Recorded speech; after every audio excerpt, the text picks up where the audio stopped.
آپ تصور کر سکتے ہیں کہ اللہ کسی کو گالی دے گا؟ بولیے بھئی سچی بات کیجئے. وہ خدا جو جگہ جگہ حسن خلق کی تعلیم دینے والا ہے، مسلمانوں کو آداب سکھا رہا ہے، اور حضور کی شان انک لعلی خلق عظیم بیان فرما رہا ہے، اور گالیاں دینے والوں کو اللہ پاک اور قرآن مجید کے ذریعے برا قرار دے رہا ہے، کیا اس رب سے آپ توقع کر سکتے ہیں کسی کو گالی دے گا؟ بولیے، فیصلہ کر لیجئے. دیتا ہے؟ نہیں نا. اور میں بھی یہ کہتا ہوں کہ سارے قرآن کو پڑھیے، اس نے کسی کو گالی، ایک مقام پر قرآن میں گالی آئی، ایک مقام پر اللہ نے گالی دی اور وہ گستاخ رسول کو گالی دی. یعنی اخلاق کی تعلیم دینے والا، اس کا غیظ و غضب اتنا بھڑک گیا رب کریم کا کہ اس کو گالی دی.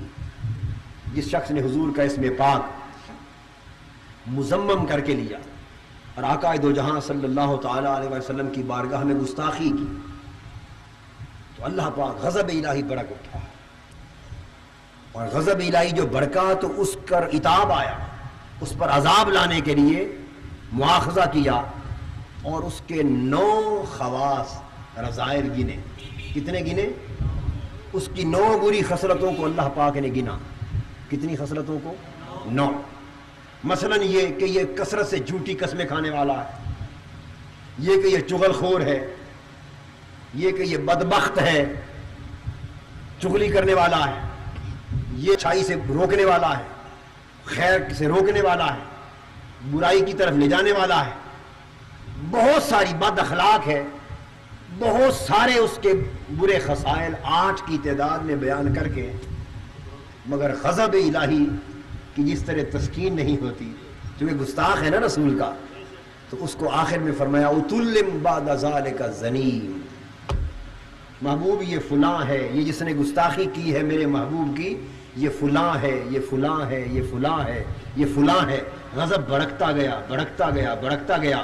نوبت یہاں تک پہنچی، فرمایا محبوب جس نے تیری گستاخی کی ہے یہ نطفہ حرام. اتلم بعد ذالک زنیم، محبوب جس نے تیری گستاخی کی ہے یہ حرام زادہ. امام اسماعیل حقی رحمۃ اللہ علیہ نے تفسیر روح البیان میں تفسیر یہی معنی لکھا ہے، حرام زادہ کے لفظ لکھے تفسیر روح البیان میں. زنیم کا فرمایا ولد الزنا وبالفارسیت حرام زادہ. یہ روح البیان کے الفاظ ہیں کہ میرے محبوب جس نے تیری گستاخی کی ہے یہ حلالی نہیں ہو سکتا، یہ حرام کا نطفہ، یہ حرامی، حرام زادہ ہے. یہ کون کہہ رہا ہے؟ بولیے، اللہ پاک، قرآن کہہ رہا ہے. اب جب اللہ ایک بات کہہ دے اور قرآن کہہ دے، آپ اسے بد اخلاقی کہہ سکتے ہیں؟ جو اب اس بات پر بد اخلاقی کا الزام لگائے وہ تو خود کافر ہو گیا کہ اللہ کا کلام. امام قرطبی، تفسیر قرطبی اٹھا کے دیکھیے، زنیم کا یہی معنی بیان کیا. اتلم بعد ذالک زنیم کہ وہ حرام زادہ، محبوب جس نے تیری گستاخی کی، وہ نطفہ حرام ہے، ولد الزنا ہے. اٹھا کے دیکھیے تفسیر قرطبی کے علاوہ روح البیان شیخ اسماعیل حقی کی، اور دور جدید کے مفسرین میں سے دلچسپ حوالہ دے رہا ہوں، الشیخ محمد علی الصابونی. شیخ محمد علی الصابونی جو مکہ میں عبدالعزیز یونیورسٹی کے امام تفسیر ہیں، مکہ کی عبدالعزیز یونیورسٹی میں جو شیخ التفسیر ہیں اور جو اس شعبے کے سربراہ ہیں، شیخ محمد علی الصابونی، اور اصول تفسیر اور فن تفسیر پر اپنے وقت کے امام مانے جاتے ہیں، اس وقت بھی زندہ ہیں. ان کی تفسیر ہے صفوۃ التفاسیر. کیا؟ صفوۃ التفاسیر. یہ وہ تفسیر ہے کہ سعودی عرب کی حکومت اس کو اپنے خرچے پر چھاپ چھاپ کر حاجیوں کو مفت دیتی ہے. سعودی حکومت آج بھی صفوۃ التفاسیر اپنے خرچے سے چھاپ کر محکمہ اوقاف کے ذریعے اہل علم حاجیوں کو جو رابطہ رکھے اس دفتر سے ان کو فری دیتی ہے. اور میں صفوۃ التفاسیر خود محکمہ حج و اوقاف مدینہ طیبہ سے سرکاری دفتر سے یہ لے کے آیا تھا. اس تفسیر کے اندر شیخ محمد علی صابونی وہ بھی زنیم کا یہی معنی بیان کرتے ہیں کہ چونکہ حضور کا گستاخ تھا اللہ نے اسے حرام زادہ قرار دیا، ولد الزنا قرار دیا. خطاب نہیں کیا سامنے، غیبوبت کے انداز میں کہا وہ ایسا ہے، وہ ایسا ہے، وہ ایسا ہے، حتیٰ کہ فرما دیا وہ حرام کا نطفہ ہے۔ اب واقعہ کیا، امام قرطبی فرماتے ہیں کہ جب اس شخص نے یہ ساری باتیں سنی،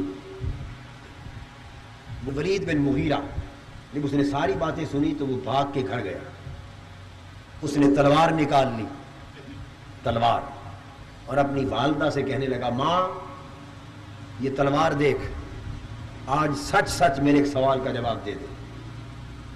اب ہے کافر، مسلمان نہیں ہے گستاخ، مسلمان نہیں ہے، بدبخت ہے، نیک بخت نہیں ہے، مگر ساری بدبختیوں کے باوجود یہ عقیدہ اس کا بھی ہے کہ جو بات مصطفیٰ کی زبان سے نکل گئی غلط نہیں ہو سکتی۔ کہتا ہے ماں آج سچ سچ جواب دے۔ اس نے پوچھا بیٹا پوچھ۔ کہتا ہے آج مسلمانوں کے نبی نے میری 9 خصلتیں بیان کی، 8 وہ ہیں جنہیں میں جانتا ہوں، ان کا فیصلہ میں خود کر سکتا ہوں، ان کا تعلق میری اپنی سیرت اور کردار اور شخصیت کے ساتھ، 8 کی 8 درست ہیں۔ میں نے جائزہ لیا ہے، مسلمانوں کے نبی نے میری نسبت جو جو کہا وہ ساری باتیں بدرجہ تم مجھ میں موجود ہیں، ان میں کوئی بات غلط نہیں، مگر آخری بات یہ کہہ دی کہ یہ حرام زادہ ہے، اس کا فیصلہ میں نہیں کر سکتا، تو کر سکتی، مجھے بتا دے، اگر تو نے غلط بیانی کی تو تلوار سے سر قلم کر دوں گا، سچ بتا دے کہ کیا میں حلالی ہوں یا حرامی۔ مسلمانوں کے نبی کی زبان سے نکلی ہوئی بات غلط نہیں ہوتی۔ اس کی ماں بول اٹھی ولید باپ تو تمہارا وہی ہے جس نام سے معروف ہو، مگر اس کے اندر ایسی جسمانی صلاحیت نہ تھی کہ میں اس سے اولاد لے سکوں، اس سے اولاد ممکن نہ تھی کہ پیدا ہو، سو تجھے میں نے حرام طریقے پر ایک چرواہے سے لیا، بدکاری کر کے چرواہے سے لیا، تو مسلمانوں کے نبی نے تیری نسبت جو کہا ہے حق کہا ہے، حق کہا ہے۔ میں یہ سمجھتا ہوں اور میرا اس پر پختہ اعتقاد ہے کہ جو حضور نبی اکرم صلی اللہ تعالی علیہ وآلہ وسلم کا گستاخ ہے، آقا دو جہاں صلی اللہ تعالی علیہ وآلہ وسلم کا گستاخ ہے، کوئی مانے یا نہ مانے، میں تو اپنے عقیدے کی بات بتا رہا ہوں، ہر شخص اپنے عقیدے کا پابند، آپ کی طبیعت میں آ جائے تو مان لے، نہ آئے تو واپس لوٹا دے، بات سن لے، جی چاہے تو قبول کر لے، نہ چاہے تو لوٹا دے، مگر اللہ کی عزت کی قسم، قرآن کی اس نص کی روشنی میں میرا پختہ عقیدہ ہے کہ جو آقا دو جہاں کا گستاخ ہے، وہ جو کچھ بنتا پھرے وہ حلال کا نطفہ نہیں ہو سکتا، وہ نطفہ حرام ہے، جس کی رگوں میں حلال کا خون گردش کر رہا ہے اور جس کا وجود نطفہ حلال سے تشکیل پایا ہے، وہ کافر اور ظالم بھی ہو سکتا ہے، سب کچھ کر سکتا ہے، مگر مصطفیٰ کا گستاخ نہیں ہو سکتا۔ جو مصطفیٰ کا گستاخ ہے وہ نطفہ حرام، وہ حلال کے طریقے سے پیدا شدہ شخص نہیں ہے، گویا اس کے مسلمان ہونے کا تصور ہی کیا رہا، قرآن مجید نے تو اسے انسانیت کے درجے سے بھی گرا دیا۔ ایک عام انسان جس شرف اور تکریم کا مالک ہوتا ہے حلالی ہونے کے ناطے، قرآن نے تو اسے اس درجے کا بھی کہنا گوارا نہیں کیا۔